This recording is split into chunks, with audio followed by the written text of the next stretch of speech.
As I reflect on your topic, it strikes me that this is the era of disruption. So much so that that word no longer means what it once did. In 2018, as a new government of Barbados, one of the first things we did was to design and establish a US $40 million project to digitalize and modernize the environment in which people and the government interact.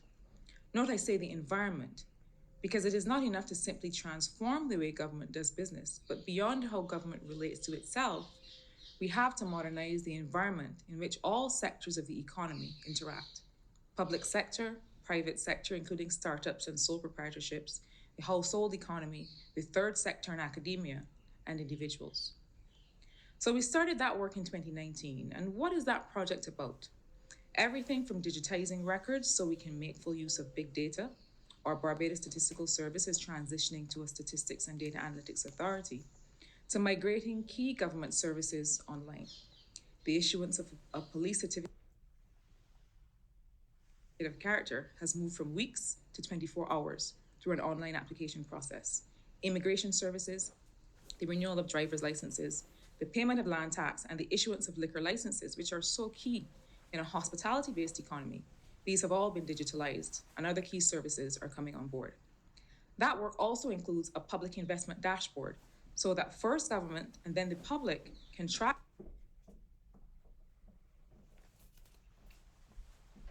And it also includes training for key public officers.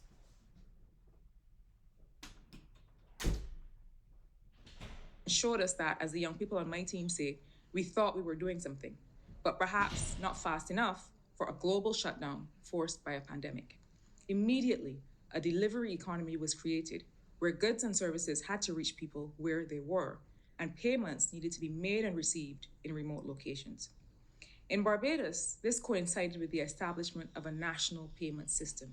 We passed this legislation last year, and what success would look like under this legislation and the ecosystem that it creates is a reduction in the cost of payments for Barbadians, the payment system. This act allows new players to introduce new technologies that would lower costs and make all kinds of payments, including those for government licenses, but also those among individuals and companies, easier and faster.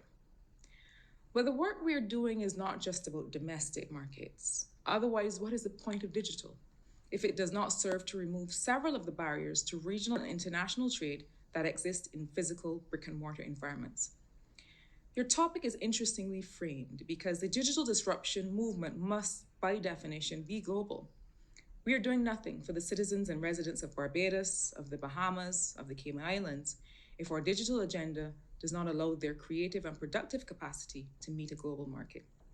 This is what we discovered when we started investigating the international payments environment, that there were barriers to a Barbadian company or artist selling in the Amazon marketplace or on Etsy or any of the countless other platforms. So we began the work not just to access those spaces, but to start creating indigenous regional spaces. And on that, we are working with local idea labs and create and build a solution. This is one of those places where it is not for government to solve the problem, but simply to open up to the solution. But what 2020 also showed us was what kinds of companies could quickly move to a digital environment and which could not, and why. The answer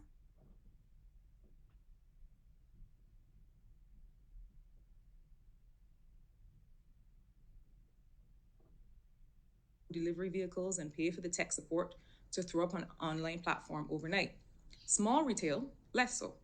And sole proprietor businesses selling unique products or services, even less so. When we introduced our COVID economic recovery measures for small businesses, getting cash into the hands of small business owners, we saw that a percentage of those resources were invested in the most basic of technologies. People bought smartphones with decent cameras. They got bank or other financial institution or payment system accounts. They got an Instagram account, and just like that, they were in online retail or services. We watched that process to develop a blueprint for what businesses need, at least to survive, and work from there to figure out what they need to thrive and how to make sure that they get those things more quickly. So here's an example. Delivery companies need precise location information, and we now have in Barbados a building ID system. The magic point happens when we are able as government to grant programmatic access to that data set to companies who can use it to become more efficient in what they do. As governments, we want that. We want these small delivery and other startups to become more profitable, to grow, to hire more Barbadians as drivers and dispatchers, but also as managers and developers. So a true high value, high wage, tech based economy can take hold. Another digital disruption opportunity that we saw during COVID had to do with our major productive sector, tourism. We developed the Barbados Employment and Sustainable Transformation Plan to respond to a sector that employs directly and indirectly 40% of the labor force and contributes almost as much to GDP. Economic activity in that sector fell overnight to zero. Barbados saw an over 18% decline in our economy in 2020, driven largely by a standstill in international travel and tourism. If we had not introduced the Welcome Stamp program and this BEST initiative, it would have been worse. In fact, after Barbados finalized our domestic and external debt restructuring, debt, including arrears, went from 176% to 117% of GDP. The figure at the end of March 2021 was 153%. But why?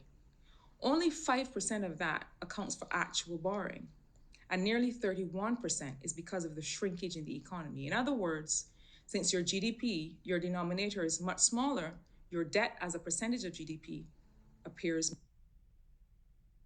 much higher.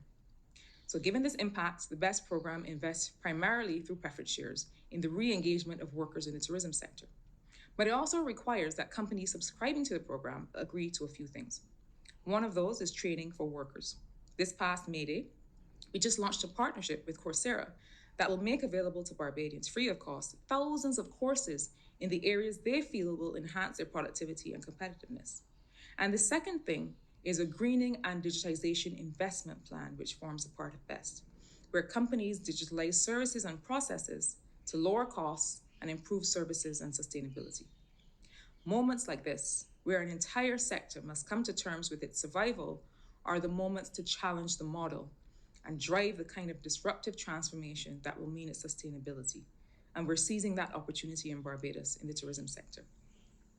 But of course, using digital capabilities to change expectations, to change behavior, to change performance, to increase well-being is not just about companies. It is fundamentally about people. Barbados' new digital ID is perhaps one of the most transformational of all.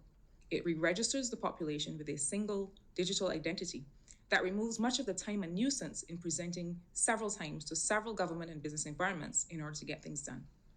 But it also has tremendous potential applications, for example, in simplifying state-regulated transactions between individuals, such as child maintenance between non-custodial and custodial parents.